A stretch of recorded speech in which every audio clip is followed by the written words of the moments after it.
ஆரம்பிக்கலாமா? ஆரம்பிக்கலாம். இன்னைக்கு என்ன ஸ்பெஷல்? இன்றைய தினமே ஸ்பெஷல். என்ன தெரியுமா? சொல்லுங்க. இன்னைக்கு ஆடி 18, ஆடி பெருக்கு. ஆமாம், ஆடிப்பெருக்கு, ஆடி 18ஆம் நாள். இன்னைக்கு இப்போ தான் நியூஸில் பார்த்தோம். அத்தனை மகளிரும் எல்லா ஆற்றங்கரைகள்லையும் அங்கே போய் காவேரி அம்மனை வழிபட்டு நீர்நிலைகளை வழிபடுறாங்க. காதோலை, கருகமணி, வெற்றிலைப்பாக்கு, மஞ்சள் குங்குமம், பழங்கள்லாம் வச்சு வழிபடுறாங்க. கல்யாணம் ஆக வேண்டிய பெண்கள் நல்ல வாழ்க்கை அமையணும்னு வேண்டிகிட்டு இருக்காங்க. ஆடி பெருக்கு, அதாவது ஆடி மாதத்தில் நம்ம சுப நிகழ்ச்சிகள் செய்யலைன்னு சொல்கிறோம். ஆனால் ஆடிப்பட்டம் தேடி வீதை. ஆமாம், இது நல்ல பெருகி வருங்கிறது மக்களோட நம்பிக்கை. நம்ம சமையலும் இன்றைக்கி ஸ்பெஷல் தான். என்ன சமைப்பாங்கன்னு தான் உங்களுக்கே தெரியுமே. இன்னைக்கு கலந்த சாதம்.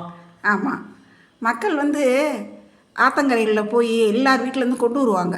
பெரிய பெரிய தூக்கில் போட்டு அப்பெல்லாம் தூக்குச்சட்டிகள் எல்லாரும் உட்காந்து சாப்பிடுவாங்க. தூக்குச்சட்டியில், அது பேர் தூக்குச்சட்டி. தூக்குச்சட்டியில் பெரிய தூக்குகளில் சாதம், சின்ன தூக்கில் வத்தல், வடகம், அப்புறம் பரிமாறுறதுக்கு தாமரை இலை, மந்தார இலை, அப்படி தான் இருக்கும். அவ்வளோ நல்லா இருக்கும். எனக்கு ஆடிப்பெருக்குன்னா என்ன தெரியுமா ஞாபகம் வரும்? என்ன ஞாபகம் வரும்? பொன்னியின் செல்வன். ஓ, கதைக்கு போயிட்ட நீ. இப்போ இவ்வளோ நேரம் பேசுறது கதை தானே. அதாவது பொன்னியின் செல்வனில் ஹீரோ வந்தியத்தேவன். சரி. அந்த கதை ஆரம்பிக்கிறதே ஆடிப்பெருக்கு. அவர் குதிரையில் டக்கு டக்கு டக்குன்னு வருவார். எங்கே தெரியுமா? வீர நாராயணபுர ஏரி. அங்கே வருவார். அதில் 72 மதகுகள் இருக்குமா. அதுதான் இப்போ வீராணம் ஏரின்னு சொல்கிறாங்க. ஆமாம்மா, வீராணம் ஏரின்னு சொல்கிறாங்க. அப்புறம் அங்கே அவர் வருவார். அங்கேருந்து அந்த கதை ஆரம்பிக்கும். அவர் ஆழ்வார்க்கடியானை சந்திப்பார். ஐயோ, நான் அந்த கதைக்குள்ளேயே போயிடுவேன், அவ்வளோதான். அவ்வளோ மூழ்கிடுவேன். அவ்வளோ நல்லாயிருக்கும். அதுக்கப்புறம் கடம்பூர் போவார், பழையாறைக்கு போவார். ஒரு விஷயம் தெரியுமாங்க? சொல்லு. அதாவது வந்தியத்தேவன் சென்ற பாதைன்னு சொல்லிட்டு டூர் ப்ரோக்ராம்ஸ்லாம் அரேஞ்ச் பண்ணுறாங்களாம். சரி.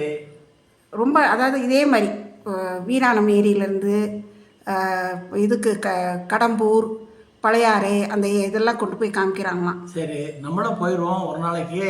எனக்கு ரொம்ப ஆசையாக இருக்குது போகணுன்ட்டு. இந்த ஆத்தங்கரைக்கு எல்லோரும் கொண்டு வருவாங்கன்னு சொன்னீங்கல்ல. ஆமாம். புளியோதரை, எலுமிச்சை சாதம், தயிர் சாதம், சக்கரை பொங்கல் எல்லாம் வரும். இந்த புளியோதரை, தயிர் சாதம்லாம் பார்த்தீங்கன்னா ஒவ்வொரு தடவை ஒவ்வொரு விதமாக பண்ணியிருப்பாங்க. ஒரு தடவை புளிப்பு கூட இருக்கும், ஒரு தடவை உரப்பு கூட இருக்கும். ஆமாம், நீங்கள் இந்த நிலக்கடலை மறக்காமல் போட சொல்லுவீங்க. ஆமாம், இந்த போட்டிருக்கேன். கரெக்டாக போட்டேன். அதெல்லாம் செஞ்சுருவேன், கரெக்டாக செஞ்சுருவேன். கொண்டக்கடலை வேக வச்சு போடுவாங்கங்க. கருப்பு கொண்டக்கடலை வேக வச்சு நல்லாயிருக்கும். அது நடுநடுவில் கடிப்படுறப்போ. அதே மாதிரி ஒவ்வொரு வீட்லேயும் வத்தல், வடகம் கொஞ்சம் வேறு வேறு டேஸ்ட்டாக இருக்கும். துவையல் இருக்கும். கடலை துவையல் அரைச்சிருப்பாங்க, பொரிகடலை துவையல். அந்த இலையில வச்சு இப்போ அது ஒரு ஈஸின்னு, அந்த கலந்த சாதங்கிறது பரிமாறிக்கிறதுக்கு ஒரு ஈஸி. அதனால் அந்த மாதிரி கொண்டு வருவாங்க போல இருக்குது. அது நம்ம சாஸ்திரமாகவே எடுத்துக்கிட்டோம், பழக்கமாகவே. நல்லாயிருக்கும். அந்த மாதிரி நம்ம வீட்டு டேஸ்ட் ஒரு மாதிரி இருக்குது, அவங்க வீட்டில் கொஞ்சம் உப்பு கூட போட்டாங்கன்னு புரணி பேசுகிறதுக்கு பாருங்க. அதான் அதே ஒரு ஜாலி, அது ஒரு சந்தோஷம். ஆமாம். இப்போ நம்ம வீட்டில் என்ன செஞ்சுருக்கோன்னு பார்ப்போமா? முதல்ல கல்கண்டு பொங்கல். கல்கண்டு பொங்கல்.